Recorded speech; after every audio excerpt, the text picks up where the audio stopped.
Ayan na, magluluto tayo ngayon. Ito isang one half na kilong manok.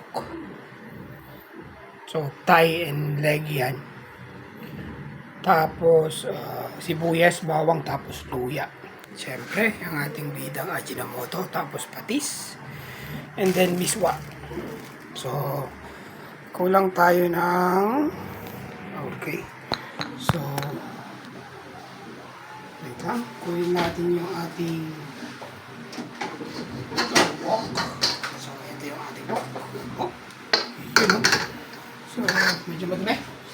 Bilisan natin. So,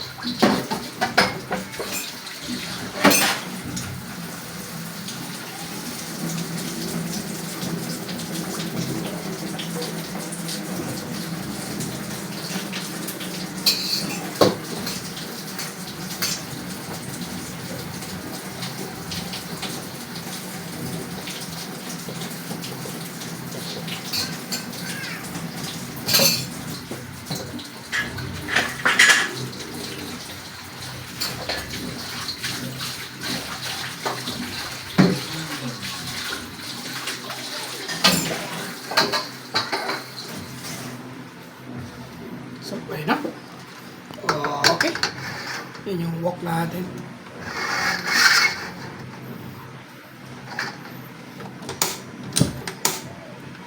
Tulisin natin yung ating gas.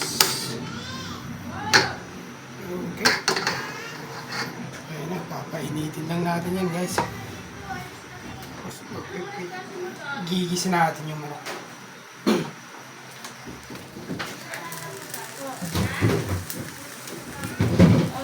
Meron na akong patola dito, nakalimutan ko. Habang pinapainit natin yan,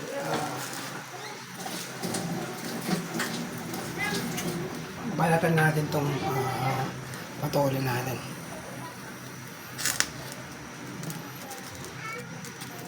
Saglit lang naman lutuin to, guys. Masarap kasi sa sabaw to, patola. Manok, yan.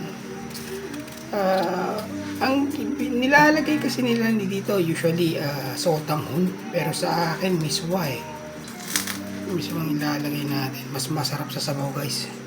Mas masarap sa sotanghon. Yung sotanghon kasi medyo madulas kainin. Hirap kainin yung sotanghon, pero yung miswa medyo okay siya. Masarap pati sa sabaw. Ayan. Balatan lang natin itong patulan natin. Magtagal na ito sarap kaya lang ngayon ko lang maluluto.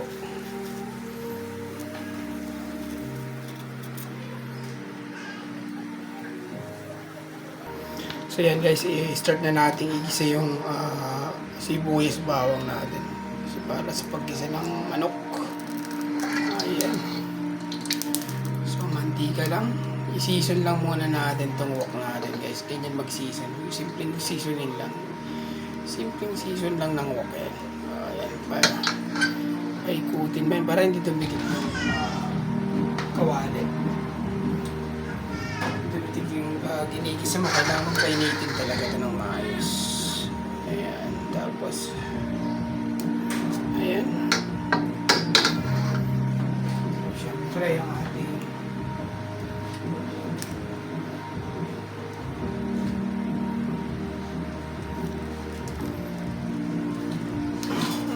okay, so we're set.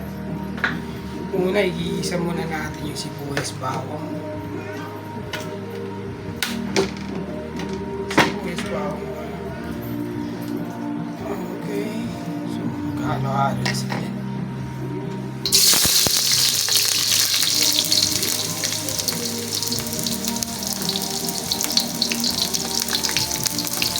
Na rin natin yung luya at sibuyas bawang luya. Ayan.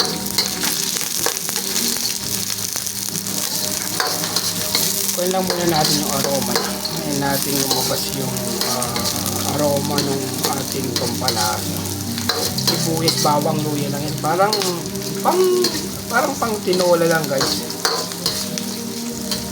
Actually, technically pala, tinola to eh, na may hikoy lang eh. Na may hot lang eh. Tsaka patolang. So ayan lang muna natin yan na bumango. Ayan. So sama rin natin dyan guys yung mga 8 piraso ng peppercorn. Kailangan natin yan. Ayan. 10-8 piraso. Hindi ko na bibilangan siyempre, grabe naman. Sumubra ng isa. Ayan natin. So, gisa-gisa lang tayo. And then, ayan na. Pagka medyo makikita mo kasi ito nagigisa kapag nagkakaramelize na yung sibuyas, okay na yun. So, gaya niyan. Ilagay natin itong kilong chicken natin. Ayan. So, ibigay lang natin yun.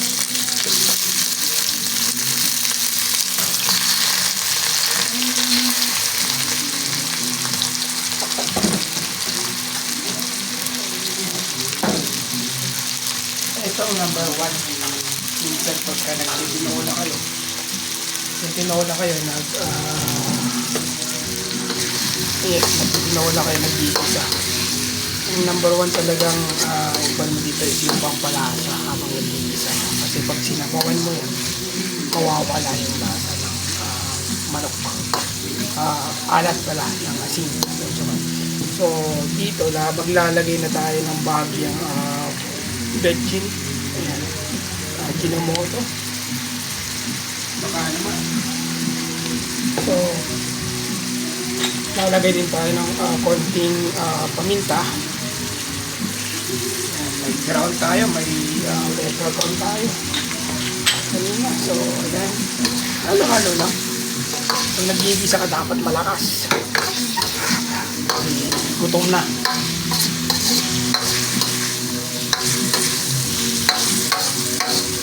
Igisa ka ng manok dapat malakas. Kaya hindi dumidikit yung manok kasi nasipon natin ng maayos.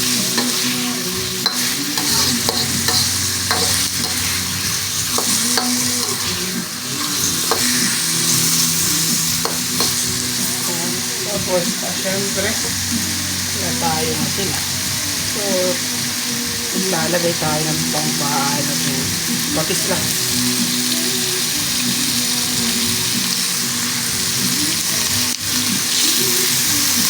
Ayan. So, ito guys yung ipapadikit natin sa karne ng manok. Ayan. Ito yung dito natin. Hanggang sa kumapit yung alat nyo. So, igisa lang natin rin yan.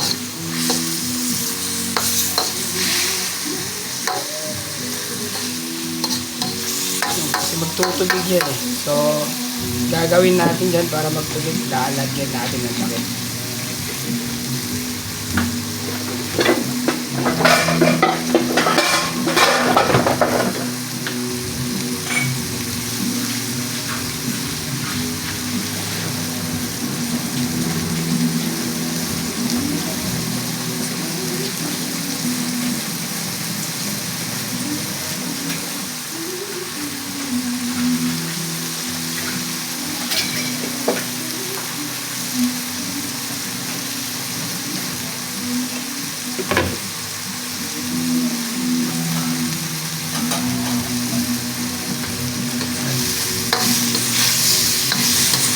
Wala kang makikitang bibigitin guys sa wok. Ang kagandaan sa wok dito. Pero kailangan mainit yung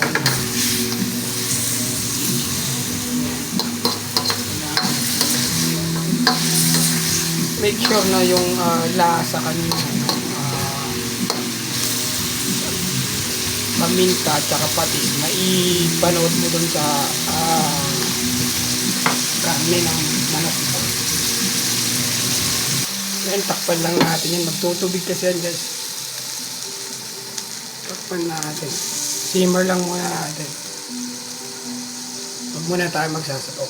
Maya maya pagkatapos natin simmer yan, sasabawan na natin yan.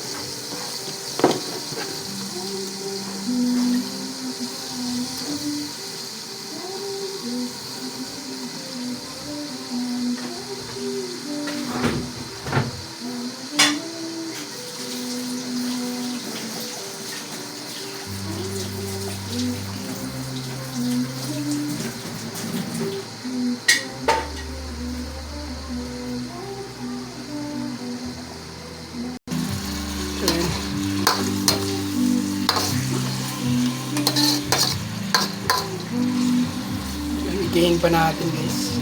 Takpan natin ulit.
So yan nga guys, pag nag-iga-iga na yan na ganyan. Iga-iga na yan. Pagyan natin ng konti.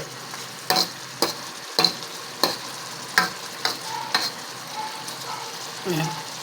Pag nag-iga-iga na ganyan guys, halos luto na rin pati yan eh. Lagyan mo na ng chicken cubes. Ayan. Isa lang. Ayan.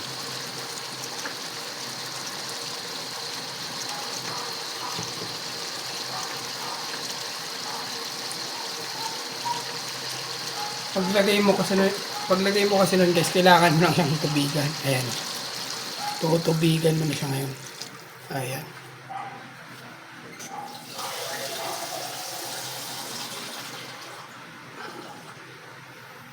Pakukulaan mo siya ngayon.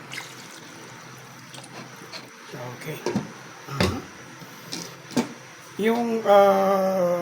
Yung nilagay nating patis kanina at saka betchin, yung pampalasa dun sa karne. Yung pampalasa naman sa sabaw niya ngayon is yung Knorr cubes. Yun ang sikreto nun.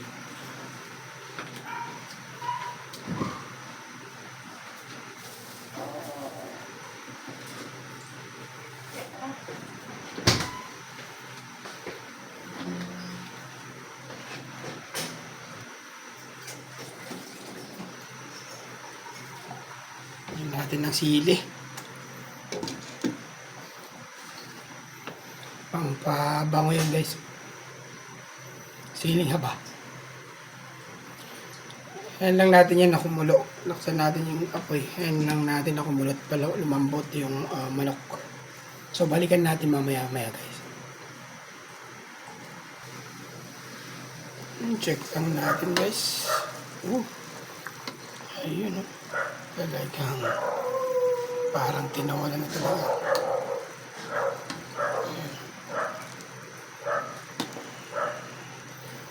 Sabawan mo lang naman ng konting kaigay-gaya.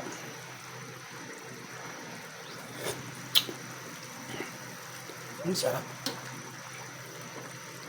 Yung karne na lang lutuin natin guys. Tsaka pag luto na, tsaka natin ligay yung gulay at tsaka yung mismo. So, pakulan pa natin. Check natin. Ito na. Luto na siya, no? Guys. So, ayan. Luto na siya, guys. Luto na yung manok natin. So, ilagay natin ngayon yung ating tikman muna natin. Ayun. Okay na siya. Ito, lalagay na natin tong ating patola. Ayun.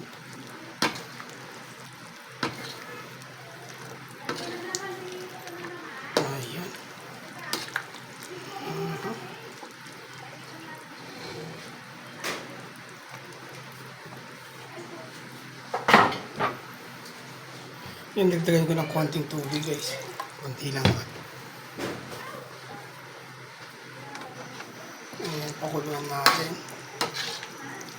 Madali lang naman maluto yan. Kasi medyo maalat siya, nilagyan ko ng konting tubig. Ayun. Sarap. So, ito na. The moment of truth. Lagyan na natin siya. Lagyan na natin yung miswa natin. So, isang tali lang. Ang dami naman ito. Ayan. Isang tali lang guys. Gagamitin natin. Sa kalahating manok. Isang tali lang ng miswa. Bakit naman pag masyadong marami? Ayan. Kasi bubuo-buo yun pag marami. Ayan. Kailangan mong himayin para kasi pag hindi mo hinimay yan nagsasama-sama sa isang gilid, isang tabi. So tsaka may lulubog ngayon. Ayan. Ayan.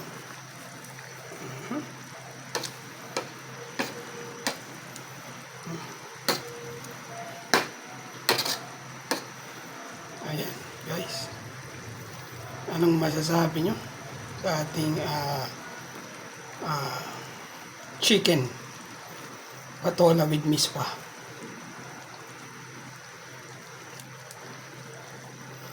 Simpleng pagkain lang guys, pero masustansya yan. Lalo yung patola. Masarap sa sabong patola tsaka miswa. So pag pinagsama mo yan, sigurado. So ayan, ituhin lang natin ng saglit, siguro mga 3 minutes yung patola.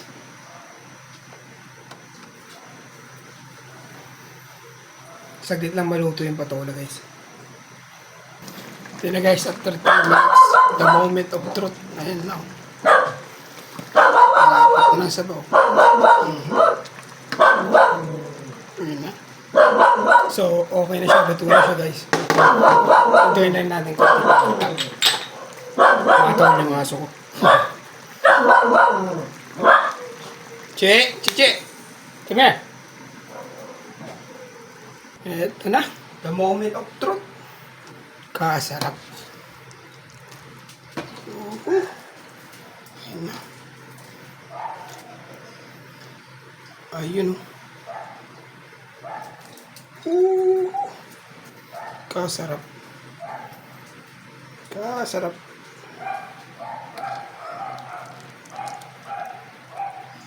The moment of truth.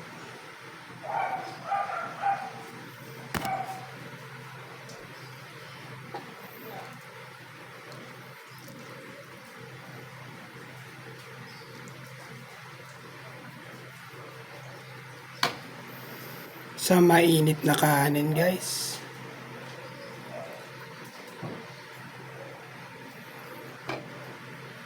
You know, so please follow and subscribe. Hanggang sa muli.